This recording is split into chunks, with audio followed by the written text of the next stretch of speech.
Hi guys, మన subscribers లో ఒకరికైతే Canada నుంచి జాబ్ ఆఫర్ లెటర్ వచ్చింది. వాళ్ళు వీసా ప్రాసెసింగ్ అయితే $250 అడిగారు అనమాట. మన సబ్స్క్రైబర్ వచ్చేసి నాకు ఆ డాక్యుమెంట్స్ పంపించి ఒకసారి వెరిఫై చేయగలరా అని అడిగాడు నన్ను. లక్కీగా ఆఫర్ లెటర్ లో మెన్షన్ చేసిన అడ్రస్ వచ్చేసి మా సిటీలోనే ఉంది. నాకు ఆ డాక్యుమెంట్స్ చూడగానే అది ఫేక్ ఆఫర్ లెటర్ అని అర్థమైంది.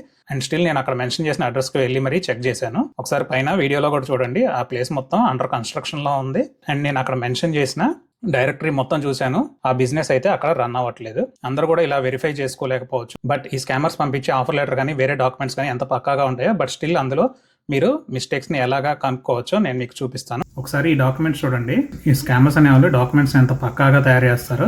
వీళ్ళు ఏదో మాల్ పేరు పెట్టుకున్నారు అండ్ ఎవరైతే మన సబ్స్క్రైబర్ ఉన్నారో వాళ్ళ నేమ్, వాళ్ళ పాస్పోర్ట్ నెంబర్ ఏదో మెన్షన్ చేశారు. ఇక్కడ ప్రైవసీ ఇష్యూస్ కోసం వాళ్ళ నేమ్ కానీ పాస్పోర్ట్ నెంబర్ కానీ ఏవి నేను దీంట్లో మెన్షన్ చేయట్లేదు. అడ్రస్ వచ్చేసి ఆంధ్రప్రదేశ్ ఇండియా అంట. ఫుల్ అడ్రస్ కూడా లేదు కనీసం. వీళ్ళు పంపించిన డేట్ చూడండి, 30th October 2025.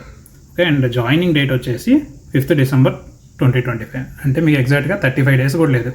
అంటే 1 monthలో మీకు వర్క్ పర్మిట్ అనేది అసలు ఎలా ప్రాసెస్ అయ్యింది కెనడాకి అంటే సెన్స్ ఆఫ్ అర్జెన్సీ చూపిస్తున్నారు. అయిపోతుంది, త్వరగా చేయండి, ఫాస్ట్గా చేయాలి అని చెప్పి. శాలరీ ప్యాకేజ్ వచ్చేసి 5500 CAD అంట. అది కూడా tax free. Second red mark ఇది. అండ్ ఇక్కడ చూడండి, ఫీ టు డిపాజిట్ అంట. వీసా ప్రాసెసింగ్ కోసం $250 అడుగుతున్నాడు. అది కూడా మళ్ళీ ఎవ్రీ 2 years ఒకసారి పే చేయాలంట.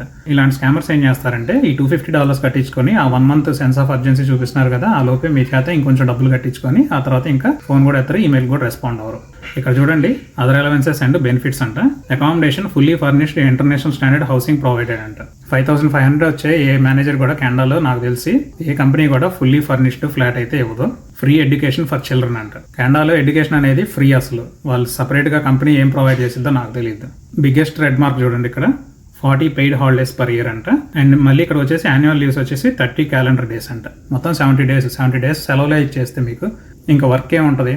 సో ఇదొక red mark. Terms and conditions లో this appointment is subjected to your passing satisfactory medical examination and obtaining necessary clearance from department of naturalisation and immigration of Canada అంట. ఈ department of naturalisation ఎప్పుడు వచ్చేదో తెలుసా, మీరు PR నుంచి citizenship అవ్వాలనుకుంటే అది కూడా ఐఆర్సీసీ వాళ్ళ నేమ్. కొత్త పదాలు, మీకు తెలియని పదాలు వాడడం వల్ల ఇదేదో ఇంకా ఫుల్ లెజిటిమేట్ అని చెప్పి మీ చేత నమ్మించాలని చూస్తున్నారు అనమాట. అసలు ఈ డాక్యుమెంట్ చూడండి, గవర్నమెంట్ ఆఫ్ కెనడా నుంచి వచ్చినట్టు ఎలా తయారు చేసుకొని పెట్టుకున్నాడు.